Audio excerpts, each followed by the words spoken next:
toutes et tous et bienvenue pour ce nouvel épisode des news numéro 3 consacré au Sony A9 qui vient d'être annoncé, qui sera semble-t-il disponible en mai et qui sera un appareil photo professionnel qui semble-t-il sera aux alentours des 5300 €. Alors ce sera un appareil photo qui s'opposera directement au 1DX Mark II et au Nikon D5, donc on aura un capteur qui ne sera pas le plus défini de sa gamme, mais qui restera un peu au-dessus des professionnels de chez Canon et Nikon, puisqu'on aura le capteur 24 millions de pixels, qu'on connaît déjà tous, qui a déjà été sur Nikon et Sony, mais qui sera, semble-t-il, ici amélioré pour aller jusqu'à 204 000 ISO en étendue. Ce qui serait intéressant avec ce nouveau boîtier, c'est que tout a été revu dessus et on a des améliorations qu'on avait par exemple sur le A6500 qui seront sur ce nouveau boîtier. Donc on aura par exemple les choses intéressantes, ce sera un tout nouveau viseur qui sera à 3,69 millions de pixels avec, assuré par Sony, pas de blackout dans le viseur. Donc entre les photos, le viseur restera clair et vous pourrez continuer à prendre vos photos sans problème. La rafale n'est pas connue mais elle semble être assez élevée. On aura des batteries avec une autonomie plus élevée. Ce sera sûrement les mêmes, mais avec un ampérage un peu plus élevé.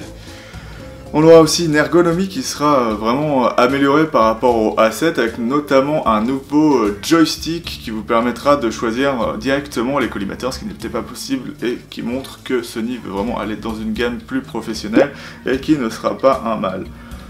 Côté ergonomie aussi, on aura beaucoup plus, on aura une molette en plus avec une roue crantée un peu comme sur les Nikon, donc on aura plus de contrôle sur le boîtier, ce qui est plutôt pas mal. Oui, je vois les specs. Ce qu'on peut dire d'autre, c'est qu'il y aura un nouveau module autofocus dans cet appareil photo qui sera de 693 points, qui fera 93% de la photo cadrée, ce qui est vraiment pas mal. Ce sera du coup le meilleur à la fois chez Sony et pratiquement chez tous les concurrents, même chez tous les concurrents d'ailleurs, ce qui est vraiment plutôt pas mal. Donc on aura un appareil photo vraiment complet, et du côté vidéo ce sera encore vraiment bien aussi, puisqu'on aura du 4K UHD, donc pas la définition 4K la plus élevée, mais on est quand même sur 3980 je crois d'horizontale, ce qui est vraiment plutôt pas mal et qui est sur tout le capteur. Donc ça, ce sera vraiment un très bon appareil photo aussi pour faire de la vidéo, mais je pense qu'il ne sera pas forcément dédié d'abord à ça. On aura une stabilisation à 5 axes comme sur tous les Sony maintenant. Elle est en théorie promise pour 5 vitesses, ce qui peut être vraiment intéressant. Ce qui est intéressant sur les mirrorless, c'est comme vous n'avez pas de viseur, la stabilisation se voit dans votre écran d'appareil photo, et ça permet de stabiliser aussi des optiques qui ne sont pas stabilisées. Donc en théorie toutes vos optiques deviennent stabilisées, même les optiques manuelles que vous utilisez sur vos appareils photo, donc c'est vraiment sympa.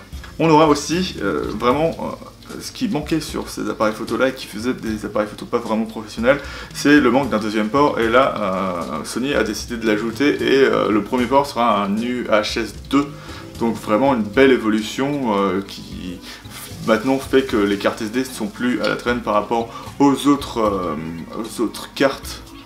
Et donc ce sera vraiment, je pense, un appareil photo à surveiller de près. Reste que je pense qu'on sera quand même sur une autonomie quand même plus faible que d'autres appareils photo, et le problème pour l'instant de Sony sera une gamme d'objectifs qui n'est pas forcément au rendez-vous, mais on reste quand même sur pratiquement les meilleurs objectifs de ces catégories en termes de piqué et d'à peu près tout. Donc c'est tout ce que j'avais à dire sur le Sony A9 qui va sortir. Je vais vous dire à bientôt dans la chambre de Goupil. Salut!